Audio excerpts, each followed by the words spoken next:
অবস্থায় জীবন পার করতেছি। এখন আর বর্তমান বাংলাদেশের যে চাকরির অবস্থা, ধরেন আপনি ঢাকা শহরে 20-22-25 হাজার টাকা বেতনে যদি পান না, আপনি আপনার মানে বউ বাচ্চা মা বাবা গ্রামে থাকলেও তাদেরকে দিয়ে আপনি নিজে চইলা কিছু করতে পারবেন না। আসসালামু আলাইকুম, আশা করি সবাই ভালোই আছেন। আমিও ভালোই আছি আল্লাহর রহমতে। আল্লাহ যেমন রাখে মানুষ তেমনই ভালো। তো আমার জীবনের ঘটনাগুলো বলি আর কি। তো আমার জীবনের ঘটনাটা শুরু হয়েছে ডিসেম্বর মাসের 1 তারিখ থেকে। তার আগে মোটামুটি সব কিছু ঠিকঠাক চলছিল, একদম সুন্দরভাবে চলছিল। আমার ওয়াইফ প্রেগনেন্ট ছিল, তো আমি আবার ডিজিটাল মার্কেটিংয়ে কাজ করতাম, ফ্রিল্যান্সিং করতাম মোট কথা। তো আমার 2 লেভেলের একটা আইডি ছিল, 2 লেভেল সেলার একটা আইডি ছিল। তো মোটামুটি মাসে $200-250 অনায়াসে চলে আসতো। তো আমার ফ্যামিলি সুন্দরভাবে চলে যেত।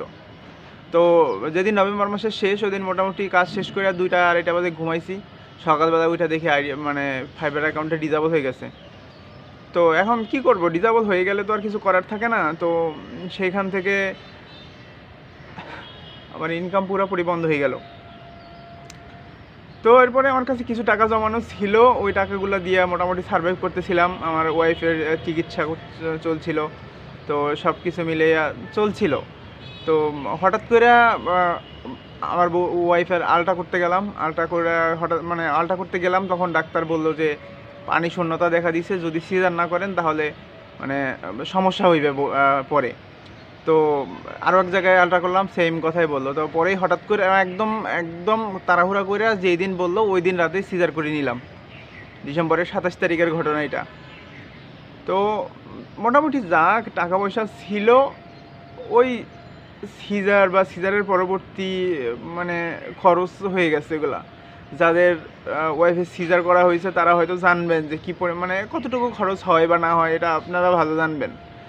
ঠিক আছে, তো তখন থেকেই আমার জীবনটা এরকম শুরু হয়েছে। তো পরে আপনারা যারা ওই অনলাইন সেক্টরে কাজ করেন তারা জানেন যে ফাইবার অ্যাকাউন্ট ডিজেবল হয়ে গেলে পরে হয় উইন্ডোজ দিতে হয়, না হয় নতুন ডিভাইস নিতে হয়, আর নেটওয়ার্ক পুরো চেঞ্জ করতে হয়। তাছাড়া ফাইবার অ্যাকাউন্ট নতুন করে খোলা যায় না। আমার ল্যাপটপ যেটা ছিল ওটা মোটামুটি অনেক আগের ভার্সন ছিল। তো আগের ভার্সন থাকার কারণে ওইটা নিয়ে অত বেশি করতে পারিনি। পরে উইন্ডোজ দিয়েছি, এরপরে আপনার পাওয়ারের সমস্যা হয়েছে, ডিসপ্লেতে সমস্যা হয়েছে। পরে আর ওইটা দিয়ে আমি আর কোনো অ্যাকাউন্ট খুলতে পারি নাই। তো ওইখানে ওই ফ্রিল্যান্সিংয়ে আপনার জীবনটা ওইখানে স্টপ হয়ে গেছে। এখন নতুন বেবি হয়েছে, ওয়াইফ মা বাবা সব কিছু মিলে এক প্রকার হজবরল অবস্থা আমার জীবনে।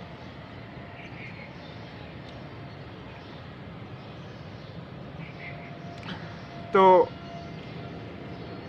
এই অবস্থায় কি করব হঠাৎ করে ঢাকা চলে আসছি। সেটা কাজে ঢুকছি,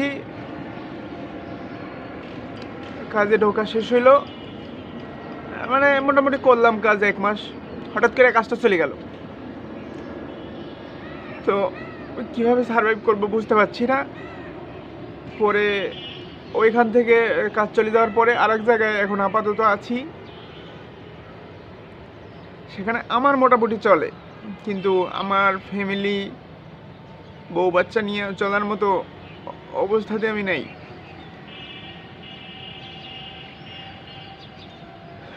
এই অবস্থায় জীবন পার করতেছি। এখন আর বর্তমান বাংলাদেশের যে চাকরির অবস্থা, ধরেন আপনি ঢাকা শহরে 20-22-25 হাজার টাকা বেতনে যদি পান না, আপনি আপনার বউ বাচ্চা মা বাবা গ্রামে থাকলেও তাদেরকে দিয়ে আপনি নিজে চইলা কিছু করতে পারবেন না। শুধুমাত্র খাইয়ে দিয়ে বাঁচে থাকতে পারবেন, তারপরে আর কিছু করতে পারবেন না। এখন মাথায় চিন্তা ছিল যে কোনো বিজনেস করব, কিন্তু বিজনেস করার মতো টাকাও আমার কাছে নাই, আর কারোর কাছ থেকে যে হেল্প নিব ওরকম কোনো মানুষও আমার কাছে নাই। এই অবস্থায় আমার দিন পার করতেছি। এখন জানি না ভবিষ্যতে কী হবে আমার সাথে, আর দেখতেছি কোনো কিছু ভালো হচ্ছে না। মানে যা হচ্ছে কি হচ্ছে নিজেই বুঝতে পারছি না, জাস্ট হচ্ছে। এর মধ্যে 2 জায়গায় কিছু কিছু জিনিসের জন্য টাকা দিয়েছিলাম, টাকা টাকাগুলো আমার মায়ের পড়ছে।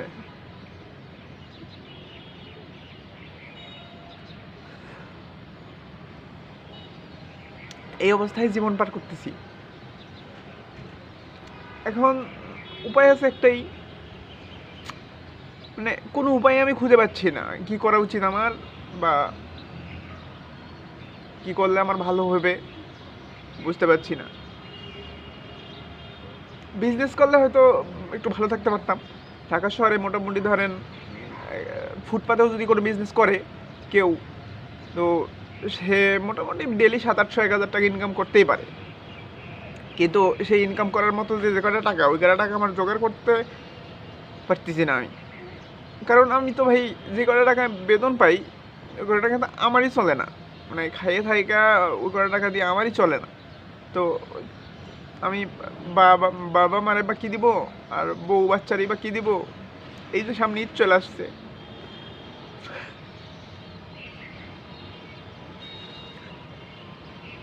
আমরা তো ভাই পুরুষ মানুষ, দায়িত্ব ঘাড়ে আসলে তখন আর মাথা ঠিক থাকে না।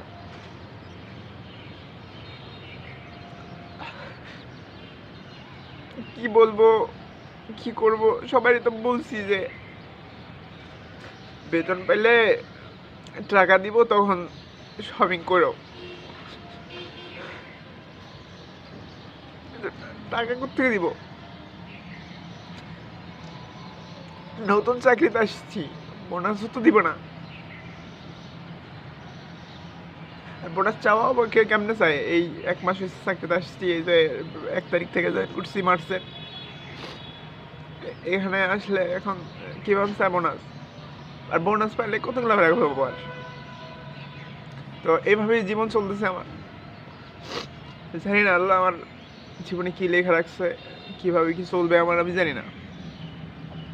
তো আপনাদের আমার ফ্যামিলি মনে করে দেখা আপনাদের কাছে শেয়ার করলাম। কেউ খারাপভাবে নেবেন না, জাস্ট মনের ভাবটা প্রকাশ করার জন্যই বলা, আর কিচ্ছু না। কারণ এই যে কথাগুলো আছে, এই কথাগুলো আমি কার কাছে বলবো, কি মানে বলার মতো এরকম কেউ বুঝতে পারছি না যে কার কাছে বলা উচিত আমার, আর কি করা উচিত। যাই হোক, কেউ খারাপভাবে নেবেন না বিষয়টা। আমার জীবনে যা ঘটতেছে তাই আপনাদের সাথে শেয়ার করলাম। সবাই ভালো থাকবেন, সুস্থ থাকবেন। আল্লাহ হাফেজ।